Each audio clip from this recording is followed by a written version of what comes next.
हाम्रो सुदन गुरुङ मेरो जेठो छोरो, उसलाई पनि धन्यवाद दिन्छु, सबैलाई धन्यवाद दिन्छु। तपाईहरुले मलाई आमा मान्नुभएको थियो, म आज पनि आमा छु, भोलि पनि आमा छु, पर्सि पनि आमा छु। आरे घाट नपुगुन्जेलसम्म म आमा नै रहन्छु। तपाईहरु मेरो सन्तान हो, छोराछोरी हो, मैले माया गर्नुपर्छ, मैले हेर्नुपर्छ। आज मलाई पनि खुसी लागेको छ, म अर्को पक्ष होइन। आज एउटा डकुमेन्टमा पक्ष विपक्ष त हामी बन्यौं, तर इनफ्याक्ट हामी पक्ष विपक्ष होइनौं, हामी एक हौं।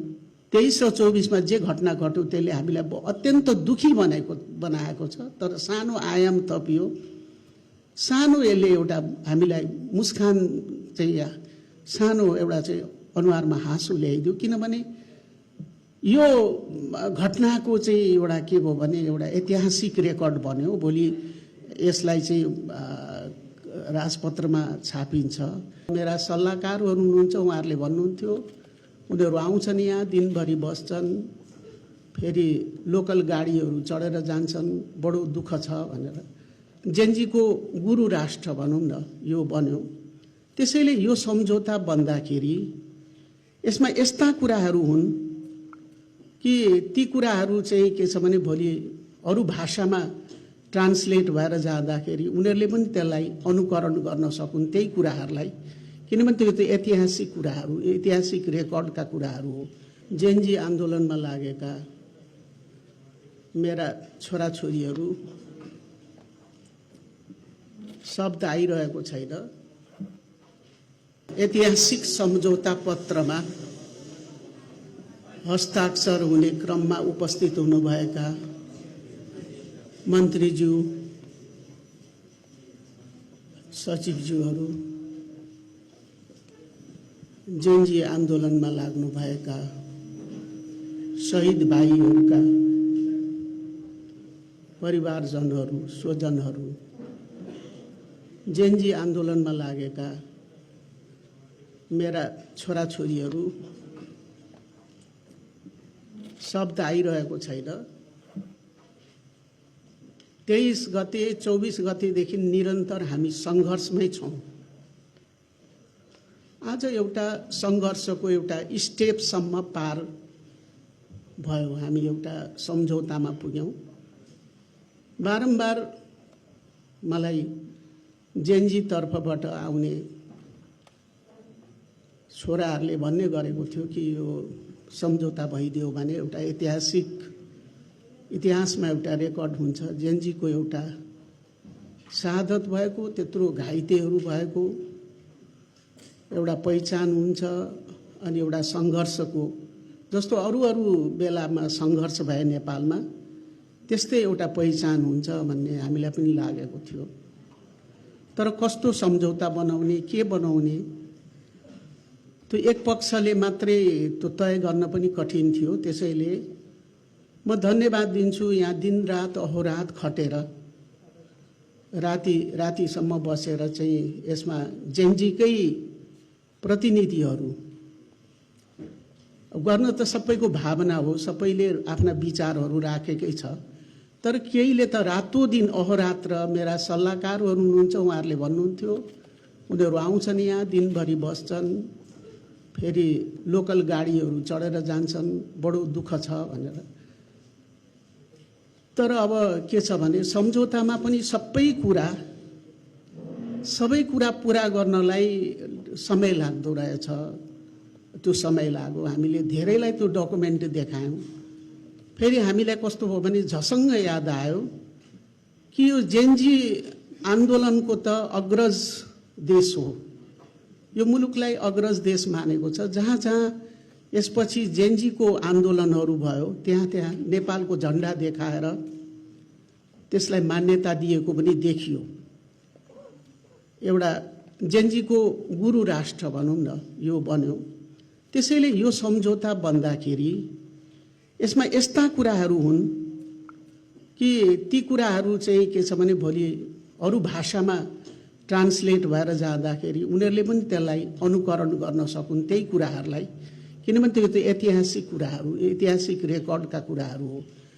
त्यसैले त्यसलाई पनि अनुकरण गरौँ र वास्तवमा एउटा राम्रो सम्झौता त्यहाँ भएको रहेछ। सरकार पक्षबाट र जेनजीहरूको बिचमा घाइते अथवादेखि जो शहादत पाए, जो चाहिँ अहिले शहीदका रूपमा नामाकरण भएका छन्, उनीहरू र आन्दोलन गर्ने पक्षहरू जेनजीहरू छन्, उनीहरूको बिचमा एउटा राम्रो सम्झौता भएको रहेछ भन्ने अरूले पनि अनुकरण गर्न सकुन् भनेर हामीले दुईटा, एउटा त जेनजीहरूले नै लिएर आउनु भएको प्रतिनिधि हुनुहुन्थ्यो भने हामीले अर्को एउटा अन्तर्राष्ट्रिय अनि त्यसपछि विज्ञ पनि हुनुभएको हामीले सूर्यजीलाईसम्म हामीले अनुरोध गऱ्यौँ, तपाईँ पनि हेरिदिनुहोस् यसमा। यो चाहिँ पछि एउटा अनुकरणीय, एउटा हेर्ने लायक, एउटा चाहिँ सबैले एउटा चाहिँ उ गर्न सक्ने होस् डकुमेन्ट भनेर हामीले गऱ्यौँ। आज त्यो भयो र आज हस्ताक्षर भयो। एउटा एकतर्फबाट चाहिँ एकजना जेनजी नै भएर शहादत हुनुभएको उहाँको पिताले सही गर्नुभयो भने नेपाल सरकारको तर्फबाट म प्रधानमन्त्रीको हैसियतले मैले गरेँ। एउटा कोसे ढुङ्गाको रूपमा खडा छ। झन्डै यो जुन अहिले भएको जुन सम्झौता पत्र छ दुई पक्ष बिचमा भएको, यसले भोलिको परिवर्तनलाई निर्देशन गर्छ, गाइड गर्छ, संविधान बनाउनलाई पनि गाइड गर्छ र भविष्यमा यसले आन्दोलन, रक्तपातको आन्दोलन, नेपालीहरूमाथि त्यस्तो कुनै पनि विपद आइ नलागोस् भन्नलाई यसले एउटा रोक्ने प्रयास पनि गर्छ जस्तो मलाई लाग्दछ। आज एक प्रकारले म एक पक्ष बनेको छु अनि जेनजीको तर्फ अर्को पक्ष बनेका छौँ। नेपाल सरकारपट्टिबाट म बने अनि जेनजीको तर्फबाट चाहिँ हाम्रो भोजराजजी भन्नुभएको छ। तर के छ भने तर हामी त खासमा एउटै पक्ष हो, अर्को पक्ष त होइन। तपाईँहरूले मलाई आमा मान्नुभएको थियो, म आज पनि आमा छु, भोलि पनि आमा छु, पर्सि पनि आमा छु। आरे घाट नपुगुन्जेलसम्म म आमा नै रहन्छु। तपाईँहरू मेरो सन्तान हो, छोराछोरी हो, मैले माया गर्नुपर्छ, मैले हेर्नुपर्छ। आज मलाई पनि खुसी लागेको छ, म अर्को पक्ष होइन। आज एउटा डकुमेन्टमा पक्ष विपक्ष त हामी बन्यौँ, तर इनफ्याक्ट हामी पक्ष विपक्ष होइनौँ, हामी एक हौँ।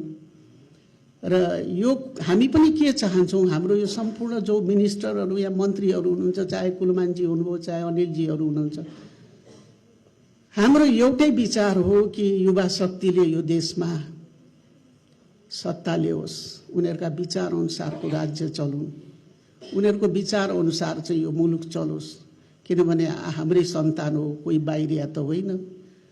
त्यसैले हामी हाम्रो सन्तानको भविष्य हेर्न चाहन्छौँ। त्यही भएर आज हामी यहाँ उपस्थित भयौँ। यसलाई एउटा सानो 2324 जे घटना घट्यो त्यसले हामीलाई अत्यन्त दुखी बनाएको छ, तर सानो आयाम थपियो, सानो यसले एउटा हामीलाई मुस्कान चाहिँ सानो एउटा चाहिँ अनुहारमा हाँसो ल्याइदियो। किनभने यो घटनाको चाहिँ एउटा के भयो भने एउटा ऐतिहासिक रेकर्ड बन्यो। भोलि यसलाई चाहिँ राजपत्रमा छापिन्छ। यो डकुमेन्ट अन्य डकुमेन्ट जस्तै माओवादी द्वन्द्वकालमा भएका सम्झौताहरू जस्तै र अन्य समयमा भएका राज्य र आन्दोलनकारीका बिचमा भएर बलिया रहेका डकुमेन्ट जस्तै यो पनि एउटा बलियो डकुमेन्ट छ। र साथसाथै हामी के चाहन्छौँ भने हामी सरकारमा रहेसम्म शहादत प्राप्त गर्ने हाम्रा शहीद बाबु नानीहरू दुनियाँमा छैनन् अहिले, तिनका लागि हामीले गर्नुपर्ने हामी गर्छौँ र हामी घाइतेहरूको लागि पनि हामी सक्दो प्रयासहरू गर्छौँ र अहिले पनि गरिरहेका छौँ। र त्यसपछि चाहिँ के छ भने जति पनि हाम्रा युवा शक्ति छन् तिनलाई चाहिँ देशमै रोजगार मिलोस् र मुलुकमै बसुन् र तिनीहरू एउटा भविष्यको राम्रो कर्णधार बनुन् र उनीहरू यो देशको चाहिँ एउटा के छ भने राम्रो राजनीतिज्ञहरू बनुन्, देश चलाउन् भन्ने हाम्रो इच्छा छ। त्यो इच्छा हाम्रो पुगोस् भन्ने हामी चाहन्छौँ। र तपाईँहरू सबै यहाँ दुई पक्ष आउनुभयो, भेला हुनुभयो। एउटै डकुमेन्टबाट सबैका इच्छा त कहाँ पुरा हुँदो रहेछ होइन, सबै कुरा पुर्याउन पनि गाह्रो हुन्छ, सबै कुरा पुग्दो रहेनछ। तर म अब यहाँ धन्यवाद दिन चाहन्छु जुन जेनजी बाबुहरूले, छोराछोरीहरूले यहाँ दिनरात आएर खट्नुभयो, उनीहरूलाई पनि म धन्यवाद दिन्छु। हाम्रा सरकारको तर्फका सचिवहरूले पनि तपाईँहरूसँग बसेर अहोरात्र खटेर काम गर्नुभएको छ। स्पेसली गोविन्दजी एउटा त मैले देखेँ, अरू को हुनुहुन्थ्यो उहाँहरू सबैलाई, के नाम हो उहाँको, भीष्मजी के थर के हो, भीष्म भूषाल होइन, भीष्म भूषालजी, अरू को हुनुहुन्छ, म सबैलाई धन्यवाद दिन्छु। हाम्रो बबुलुजी मन्त्रीजीलाई पनि धन्यवाद दिन्छु। हाम्रो सुदन गुरुङ मेरो जेठो छोरो, उसलाई पनि धन्यवाद दिन्छु। सबैलाई धन्यवाद दिन्छु। म आइजी साहबलाई पनि धन्यवाद दिन्छु, गृहमन्त्रीज्यू सबैलाई, अनिलजी, हाम्रो कुलमानजीहरू, हजुर राजु बुढागाईजीलाई, चापागाई राजु चापागाईजीलाई, र अर्को हाम्रो सूर्य ढुङ्गेलजीलाई पनि म धन्यवाद दिन्छु।